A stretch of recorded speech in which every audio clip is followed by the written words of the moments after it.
and I think they're outscored their opponents 41-10 on forced turnovers, and today we outscored them 21-0 on turnovers. Big, obviously, a huge part in the game. We've outscored our opponents 91-3 off of turnovers in our 9 wins this season. So really proud of the guys, the way they battled from the beginning to the end.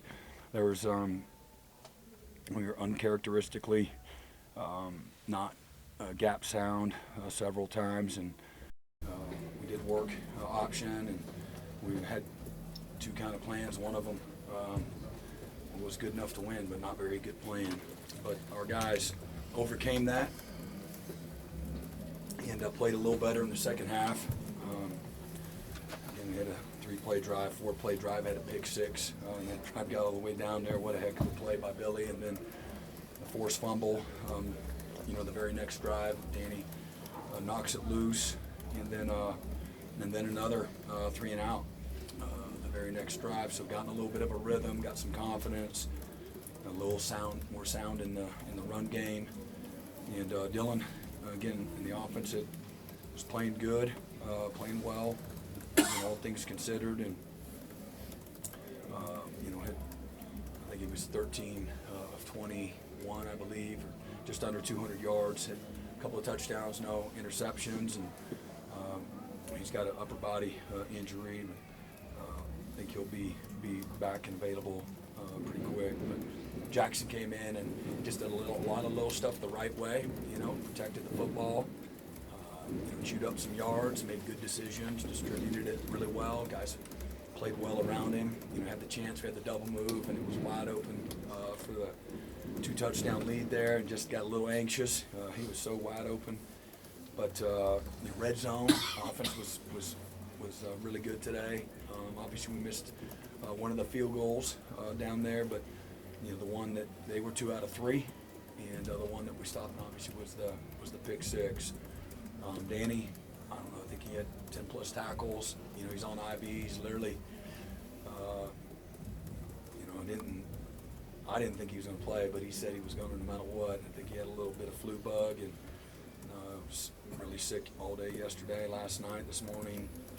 Wasn't able to join us for much of anything. And, he's like, my butt's playing, and I cleaned it up a little bit for him. But that's what you love, and everybody loves about Danny. This is a team that likes to play. They like to compete. We don't always coach them perfect. We got a lot to get better at. We had several false start penalties today, but we did take care of the football. Difference in the game. And again, the defense continued to fight.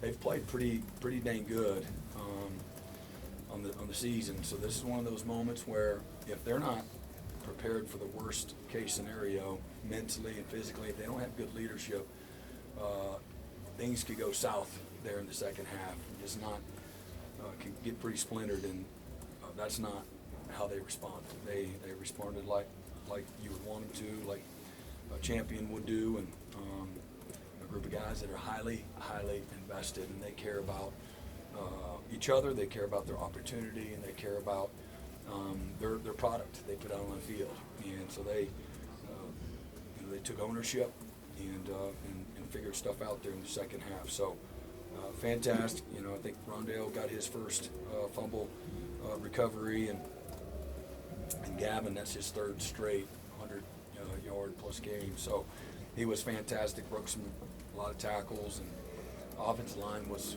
really good for most of the day. And Caden Green was he was a manimal out there.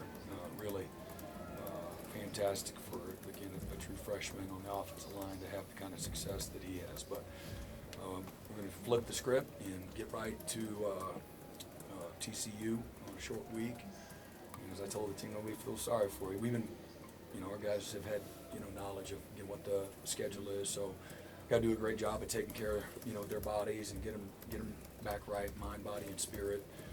They got to be able to refocus and recommit and put everything they got, into finishing the season, regular season, the right way. Again, be a very talented TCU team that I'm not sure what they're doing today as far as how they're playing and whatnot, but it's it's a team that they can beat anybody on their schedule. And took Texas down to the wire here a week or so ago, and so we're going to have to recover quickly and get our mind on the next opponent.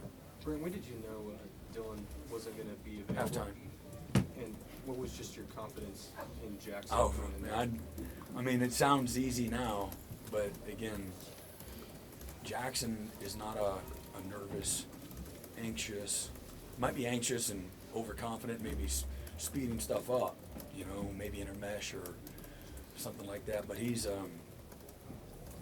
put the work in, and he wasn't, the moment wasn't too big for him. The players around him, they knew that too, and as I told him in the locker room, unfortunate for Dylan, but what a great example. You're the backup quarterback, and you've true freshmen, so sometimes they're young and immature. Jackson's not, but it'd be easy week whatever this is since we started fall camp, 13, 14 of the season, and then not be prepared for the moment here late this season. I haven't played yet. They're going to redshirt me, and that's not how he operates. He's a winner. He's got tremendous courage and a belief in himself and belief in the guys around him and trust in the system. And great job just executing, doing a lot of little things, making it look easy. I think was that the first snap that he almost fumbled? Second series. Other than that, and we didn't fumble it, thank goodness, but really, really good, and that's a lot of fun. We practice on taking the knee every Friday, and the players get all excited and taking 3 knees there, so you don't get to do that a whole lot in this game, and so coming on the road and being the type of game that was a lot of fun to see those guys do exactly that. Brent, talk a little about the last play. How big was that? Because we're driving. That's such a huge play. Well, I think it's appropriate to say we were on our heels, and they were tempoing, and we were trying to play tempo defense. Note to self: if they're playing tempo offense, you got to make sure that you bring the tempo defense on the road. And but they did a great job. He was in great position, exactly where he's supposed to be, and fantastic play. And showed his speed. That quarterback can fly, and he did a great job there. Billy said after the game he was supposed to blitz on that play. No, that was. I'm glad he didn't, because there was 3 of them out there, and he's actually the cover guy. We had another backer there. You have a rule, and there's 3 of them that somebody else takes his place. So he did what he was supposed to do accidentally. Brent, can you talk about that third down throw to ice the game that Jackson did? You had a similar situation in Kansas, used their last time out or throwing the ball for the first down. Talk about the mindset and then trusting Jackson to make that throw and Jalil's catch as well. Yeah, again, I think it's fair to say that we all learned, through some adversity or some tough moments, and having the confidence and the faith and calling those things. Let's go win the game. And all the players that involved, the line that blocks, the center that snaps, the quarterback that takes it and goes through his reads, and the patience to get it open, the strain that Jalil showed, and tight coverage to make the play and finish it all the way to the ground, even though they light you up. And so a lot goes, and again, the faith in the play caller and Coach Levy to put him in that position there. So great job by everybody there. Brent, you talked about Sawchuck. The 2 runs there at the end of the third quarter to finally get some offensive momentum going. How important were those specifically? Yeah, no doubt. I mean, that's always part of it. Just keep hammering away, maybe wear him out. You find a seam, find a hole, pop a run, break a tackle. Early in the season, we didn't break a ton of tackles, and at times we have, but consistently, that second and that third level have not been our friend there in running the football. And but late in the game, that's when you want to be your strongest. Late in the season, that's when you want to be, your strongest. And so couldn't come at a better time. Some of the things that he was able to do there in the late in the third and the fourth quarter. Brent, as a defensive guy, how do you look at a game like today where you probably give up more yards on the ground than you were wanting to, but you were able to come away with it? Yeah, I mean, I'm really proud. Again, the 2 turnovers. We did play a little better in the second half, so I recognize that. I recognize the work and the faith that the guys continue to have, and they're the ones out there straining and fighting and taking on blocks and making plays. And but the 2 turnovers were huge. I love that, and I love the grit and the toughness that responding, if they had 4 or 5 drives of 8, 10 plays in the second half, I'd still be happy with the dub, but got perspective on it. Again, I don't like holding on, and maybe we didn't hold on. First half, we had no game control whatsoever on defense, and again, some small subtle adjustments. We did some things a little better, and but they got hot today, and we were again on our heels. But super proud of the guys for keep on fighting. Is it realistic that Dylan might be back for? It's a short week. Is it realistic that he might be back for that game? Yeah. Again, and we'll see how it all goes. I really, honestly, haven't spoken to anybody since the halftime. And it was a good game for Jay Gibson. He scored, and he kind of alternates in there, but he always makes a play. Yeah, he's gotten a lot better, hasn't he? He's grown up and he's matured. And proud of him. He wasn't ready for all that last year. He'll be the first one to tell you, but he's really matured and still has a lot of maturing to do. But he's got a great frame. He's put in a lot of work. He is competitive. He does like to play, likes blocking. He's created a role for himself in the special teams because he's been more accountable, more detailed, and he shows up with a good attitude. So this game will honor you when you do those things. You have that kind of a mindset and that kind of an attitude and the selflessness that it takes and showing up every day, prepared and ready to compete. Their run game, they looked like they were doing a lot of cutbacks. Is that just something of just? They were doing a little bit of everything. They did inside zone. They were running mid zone.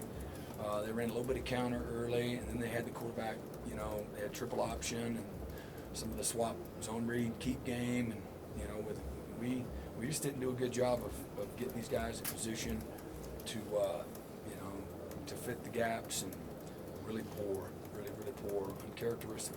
Some of the things, they had a few new wrinkles, but not much. Not enough to we're not giving an excuse for nothing. And you gotta be able to count to 3 or 4. Sometimes we'll get 4 guys over on one side if they motion them and they swap them and do all that. And when you don't, this game will punish you.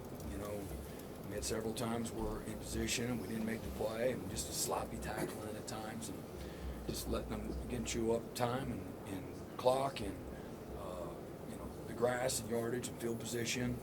And but we made enough stops there. Forced a couple of punts, and then 3 punts in the second half, and then 2 turnovers.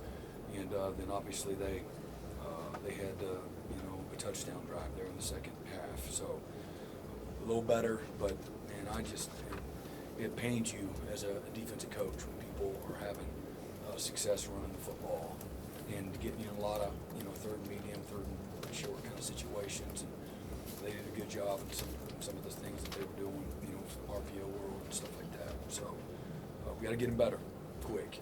Brent, did the chess match with the late substitutions when they're on offense and you're on defense, did that work to your benefit?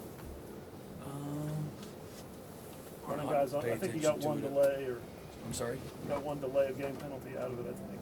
For them? Yeah. Again, I think that they would, in a perfect world, offense, they want to make sure they got enough time, they're not hurried. The rules are such, if they substitute, you can substitute. They give you a certain amount of time to substitute. So we're always looking to keep guys fresh. We don't have this crazy game plan to screw them, but if they make a late sub, it can really hurt them. If they change their mind late, it can hurt an offense because the rules are going to protect the defense's opportunity to match up.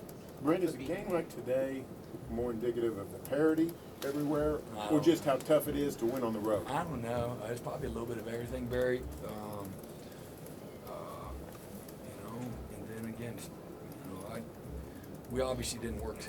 I put it on us as coaches first. That's indicative of that. I'm just talking about the defensive guys.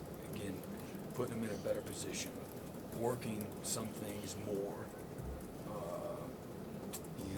and then again, players will take the right accountability too. It's a really mature group of guys. And then the others, again, they've played well at home. Their backs are against the wall. Young on the road, I don't know. I'm not looking for anything. There ain't no excuses. So what it is indicative of and all that, you know, they've shown at times. Again, they, you know, this season they went to Arkansas at the beginning of the year. I don't, you know, whatever that means, but they went on to the SEC. They're in the SEC, right? And they won that game, and then they beat, you know, pretty good Texas Tech team. They've beaten several good people. Texas Tech has, and they smashed them right out here. It was 24-7 at one time, and so I think that, you know, they of course they lost the quarterback, you know, and this is a backup guy. It's his third start. I don't like him having success. What he had, but they had way too many, you know, explosive runs and things like that. But you know, it was a little bit of, it was a lot of them, and then it was some of us as coaches and as players. We got to be better, and there's some, you know, parity. But I love Coach, what he does, what he's about. He's a, you know, former player here. They take great pride. They get very passionate. We gave him a little bit of hope early, and great atmosphere. This is a really cool place, and the players showed that they have great belief and great pride, you know, in, you know, the jersey they put on, you know, every Saturday, especially again at home. So they, again, like I said, I know they haven't been playing great here the last several weeks, but they were ready to play today, and we found a way to win. We got to keep moving. Thank you, Coach. All right, appreciate you all. Safe Everything will be outside with coordinators and players. We need